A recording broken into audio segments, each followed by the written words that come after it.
Halo semuanya, perkenalkan nama saya Muhammad Faizal Danugra, asal dari Sidoarjo, kelas PPSI 2024E dengan 3 digit NIM terakhir 173. Halo semuanya, perkenalkan nama saya Ahmad Badrwi Nawawi, berasal dari kota Surabaya, kelas PPSI 2024E dengan 3 digit NIM terakhir 167. Halo semua, perkenalkan nama saya Muhammad Rafian Maulana, asal dari Jombang, kelas PPSI 2024E dengan 3 digit NIM terakhir 174. Kali ini kita membahas tentang menyimak berita. Yang nomor 1 adalah pendahuluan. Berita adalah kabar atau informasi yang disampaikan kepada orang lain dengan tujuan untuk memberikan pengetahuan tentang sesuatu peristiwa, fakta, atau isu yang sedang terjadi. Berita dapat disampaikan dalam berbagai bentuk, baik secara lisan maupun tertulis. Menyampaikan berita secara lisan dapat dilakukan melalui percakapan, presentasi, atau siaran langsung di media massa. Sedangkan penyampaian tertulis dapat ditemukan dalam surat kabar, majalah, dan platform digital seperti situs berita dan media sosial. Dengan demikian, berita berfungsi sebagai jembatan komunikasi yang menghubungkan informasi dari sumber kepada masyarakat luas. Setelah kita membahas tentang definisi berita, kita harus mengetahui tentang pentingnya menyimak berita. Menyimak berita memiliki peran yang sangat penting dalam kehidupan sehari-hari, karena berita memberikan informasi yang relevan dan terkini tentang berbagai aspek kehidupan, seperti politik, ekonomi, sosial, dan budaya. Dengan menyimak berita, individu dapat tetap terinformasi mengenai peristiwa-peristiwa yang mengaruhi lingkungan sekitar mereka, baik di tingkat lokal maupun global. Selain itu, menyimak berita juga membantu meningkatkan pemahaman tentang isu-isu terkini yang sedang hangat dibicarakan, sehingga individu dapat berpartisipasi dalam diskusi dan pengambilan keputusan yang lebih baik dalam kehidupan sehari-hari. Menyimak berita juga berkontribusi pada pengembangan keterampilan berpikir kritis.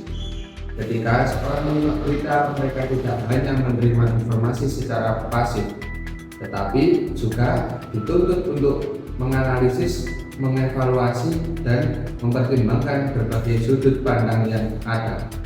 Hal ini penting untuk membentuk sikap kritis terhadap informasi yang diterima, sehingga individu dapat membedakan antara fakta dan opini, serta memahami konteks di balik berita yang disampaikan. Dengan demikian, menyimak berita bukan hanya sekedar kegiatan informasi, tetapi juga merupakan proses pembelajaran yang berharga bagi setiap individu.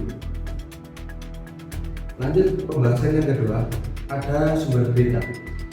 Media penyampaian berita. Sumber berita dapat dibedakan menjadi 2 kategori utama, yaitu penyampaian secara langsung dan ada melalui media. Penyampaian berita secara langsung melibatkan interaksi antar penutur dan pembicara dengan mendengar secara tatap muka. Contohnya adalah saat orang memberikan presentasi di depan kelas atau saat orang jurnalis melaporkan berita di lokasi kejadian. Dalam konteks ini, pendengar dapat langsung merespon,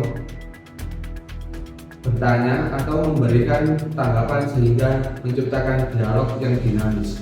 Di sisi lain, menyampaikan berita melalui media mencakup berbagai platform seperti radio, televisi, dan internet. Media massa ini memungkinkan berita disebarluaskan pada khalayak yang lebih luas dengan cepat dan efisien. Melalui siaran langsung, program berita, atau artikel online, informasi dapat diakses oleh banyak orang tanpa batas waktu dan tempat, sehingga memperluas jangkauan menyampaikan berita. Setelah kita membahas tentang sumber berita, namun ada jenis-jenis sumber berita, yaitu berita dapat diperoleh dari berbagai jenis sumber yang masing-masing memiliki karakteristik dan keunggulan tersendiri. Salah satu jenis sumber berita adalah diskusi di mana sekelompok orang berkumpul untuk membahas satu topik tertentu. Diskusi ini dapat berlangsung dalam bentuk forum, kelompok belajar, atau pertemuan komunitas dan seringkali menghasilkan berbagai sudut pandangan yang memperkaya pemahaman tentang isu yang dibahas. Selain itu, seminar juga merupakan sumber berita yang penting di mana para ahli atau narasumber diundang untuk memberikan presentasi dan berbagai pengetahuan tentang topik tertentu. Seminar biasanya dihadiri oleh peserta yang memiliki minat atau latar belakang yang relevan, sehingga informasi yang diperoleh cenderung lebih mendalam dan terfokus terkini. Berita dari media massa seperti surat kabar, majalah, dan situs berita online merupakan sumber informasi yang paling umum diakses oleh masyarakat.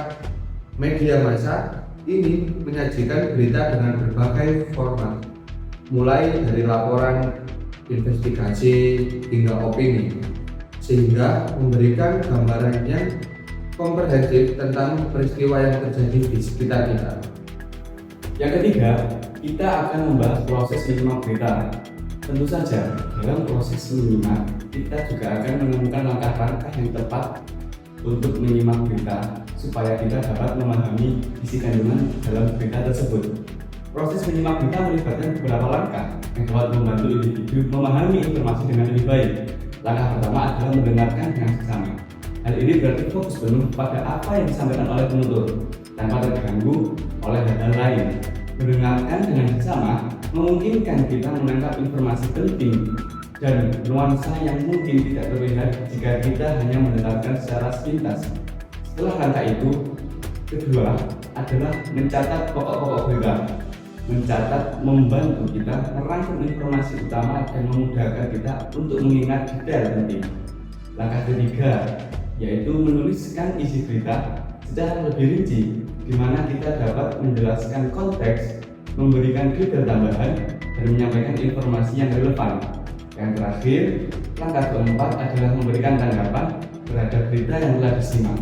Tanggapan ini bisa berupa pendapat pribadi, kritik, ataupun saran yang menunjukkan pemahaman dan keterlibatan kita terhadap isu yang dibahas. Setelah kita membahas langkah-langkah menyimak berita, kita langsung akan membahas contoh praktis menyimak berita. Untuk menerapkan proses menyimak berita yang komprehensif, kita dapat melakukan beberapa contoh praktis. Salah satunya adalah menyimak berita dari radio atau televisi. Ketika mendengarkan berita di radio, kita dapat memperhatikan nada dan intonasi dari penyiar, serta mencatat informasi penting yang disampaikan. Di televisi, kita juga dapat melihat visual yang mendukung berita, seperti gambar atau video yang dapat memberikan konteks tambahan. Contoh lainnya adalah melakukan diskusi kelompok tentang berita terkini. Dalam diskusi, tentu setiap kelompok dapat berbagi informasi yang mereka peroleh dari berbagai sumber berita, serta memberikan pendapat dan analisis masing-masing. Diskusi kelompok tidak hanya memperkaya pemahaman tentang isu yang dibahas, tetapi juga melatih kemampuan berkomunikasi dan berpikir kritis. Dengan cara ini, menyimak berita menjadi kegiatan yang interaktif dan bermanfaat bagi semua siswa.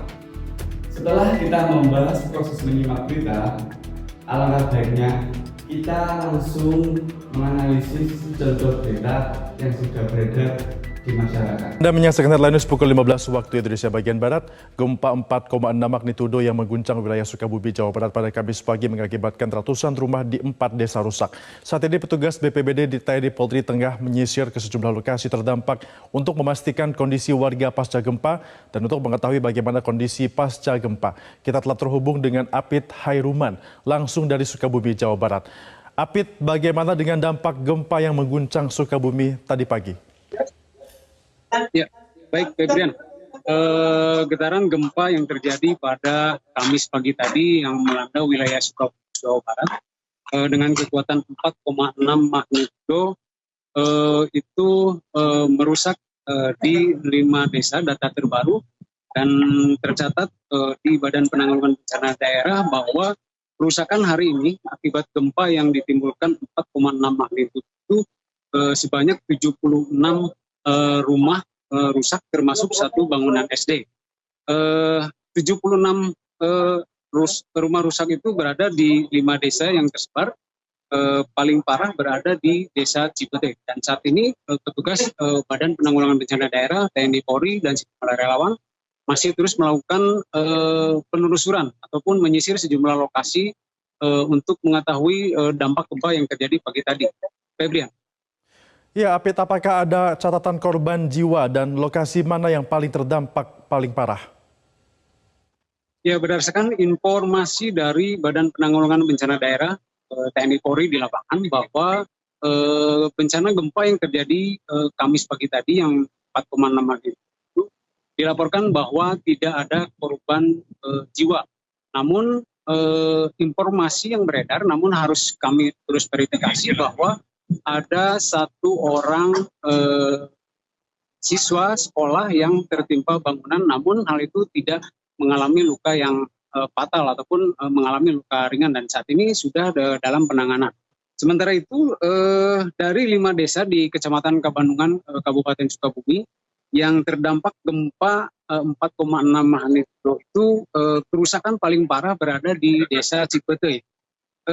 Berdasarkan informasi dari BPBD bahwa gempa pagi ini itu sebelumnya sudah pernah terjadi pekan lalu, dan itu berdampak kepada kerusakan rumah.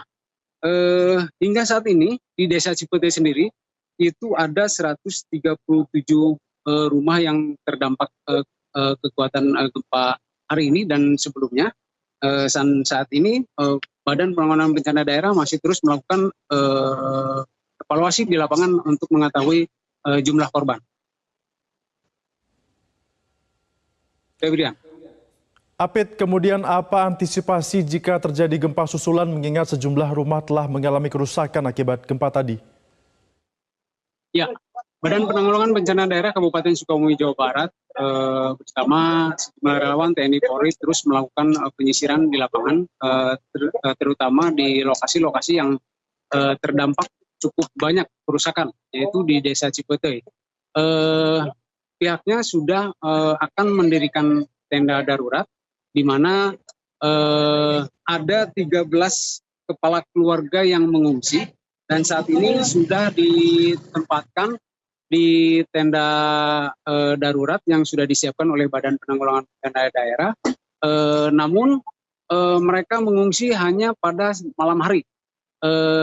Mereka kembali lagi ke rumah pada siang hari dan melakukan aktivitas seperti biasa. Namun tenda BPBD ataupun tenda darurat ini akan disiagakan hingga kondisi dampak dari bencana gempa 4,6 magnitudo ini selesai. Demikian, Febrian. Baik, terima kasih Apit Hairulman atas informasi Anda. Selamat kembali bertugas. Nah, yang keempat, penilaian menyimak berita. Yang pertama, aspek kebahasaan. Penilaian menyimak berita dapat dilihat dari aspek kebahasaan yang mencakup beberapa indikator yang penting. Pertama, nada atau irama atau elemen yang sangat berpengaruh dalam menyampaikan berita. Nada yang tepat dapat menambah daya tarik dan membantu pendengar memahami emosi yang ingin disampaikan oleh penutur. Misalnya, nada yang serius mungkin digunakan untuk berita yang berkaitan dengan bencana, sementara nada yang lebih ceria bisa digunakan untuk berita positif. Kemudian yang kedua, diksi atau pilihan kata juga sangat penting dalam menyampaikan berita. Penggunaan kata-kata yang tepat dan sesuai konteks akan membuat informasi lebih jelas dan mudah dipahami. Diksi yang baik dapat membantu menghindari ambiguitas dan memastikan bahwa pesan yang disampaikan sampai kepada pendengar dengan akurat. Kemudian yang ketiga, struktur kalimat. Struktur kalimat berperan dalam kejelasan penyampaian berita. Kalimat yang terstruktur dengan baik akan memudahkan pendengar untuk mengikuti alur informasi dan memahami inti dari berita yang disampaikan. Nah, penilaian yang kedua ialah aspek non-kebahasaan. Selain aspek kebahasaan, penilaian menyimak berita juga melibatkan aspek non-kebahasaan yang mencakup beberapa indikator penting. Yang pertama, penguasaan topik menunjukkan seberapa baik seseorang memahami isu yang dibahas dalam berita. Individu yang memiliki penguasaan topik yang baik akan lebih mampu menyimak dan menganalisis informasi dengan tepat. Kemudian yang kedua, keberanian dalam menyimak menyampaikan pendapat adalah indikator yang menunjukkan seberapa aktif seseorang berpartisipasi dalam diskusi setelah menyimak berita. Keberanian ini penting untuk membangun komunikasi yang efektif dan menciptakan dialog yang konstruktif. Kemudian yang ketiga, penalaran atau kemampuan berpikir kritis sangat diperlukan untuk menganalisis informasi yang diterima. Individu yang mampu berpikir kritis akan dapat mengevaluasi berita dengan lebih baik, mempertimbangkan berbagai sudut pandang, dan menarik kesimpulan yang logis. Terakhir, gerak atau mimik saat menyampaikan tanggapan juga berperan dalam komunikasi, sehingga membuat tanggapan lebih meyakinkan dan menarik perhatian pendengar. Dengan mempertimbangkan semua aspek ini, penilaian menyimak berita dapat dilakukan secara komprehensif dan objektif. Nah, kemudian yang terakhir ialah kesimpulan. Pentingnya keterampilan menyimak berita. Keterampilan menyimak berita sangat penting dalam kehidupan sehari-hari karena dapat meningkatkan pemahaman dan pengetahuan kita tentang berbagai isu yang terjadi di sekitar. Dengan menyimak berita secara aktif, kita tidak hanya mendapatkan informasi terkini, tetapi juga dapat memahami konteks dan dampak dari peristiwa tersebut. Hal ini memungkinkan kita untuk individu yang lebih terinformasi dan mampu membuat keputusan yang lebih baik. Selain itu, keterampilan menyimak berita juga membantu kita dalam berkomunikasi secara efektif. Ketika kita memahami berita dengan baik, kita dapat berdiskusi dengan lebih percaya diri dan memberikan pendapat yang relevan. Keterampilan ini sangat berharga, terutama dalam era informasi yang cepat dan dinamis, di mana kemampuan untuk menyimak dan menganalisis informasi menjadi kunci untuk berpartisipasi secara aktif dalam masyarakat. Nah, kesimpulan yang terakhir ialah ajakan untuk menyimak berita. Sebagai penutup, penting bagi kita untuk aktif menyimak berita dari berbagai sumber yang tersedia dengan menggunakan berbagai platform seperti media massa, radio, televisi, dan internet. Kita dapat memperluas wawasan dan mendapatkan perspektif yang lebih beragam tentang isu-isu yang sudah hangat. Selain itu, berlatih menuliskan pokok berita dan memberi tanggapan terhadap berita yang disimak juga memberikan langkah yang sangat bermanfaat. Kegiatan ini tidak hanya membantu kita merangkum informasi dengan lebih baik, tetapi juga melatih kemampuan berpikir kritis dan komunikasi. Dengan cara ini, kita dapat menjadi konsumen informasi yang cerdas dan berkontribusi dalam menciptakan diskusi yang konstruktif di masyarakat. Mari kita tingkatkan keterampilan berita kita dan manfaatkan informasi yang ada untuk menjadi individu yang lebih peka dan terinformasi. Baik teman-teman, itulah tadi cuplikan pembelajaran tentang menyimak berita yang kami sampaikan. Semoga semuanya dari awal hingga akhir dapat dipahami dengan baik dan semoga ilmu kita menjadi ilmu yang bermanfaat. Saya perwakilan dari kelompok ingin mengucapkan banyak terima kasih dan mohon maaf yang sebesar-besarnya jika terdapat kesalahan yang terjadi dalam video. Sekian yang bisa kami sampaikan dan terima kasih.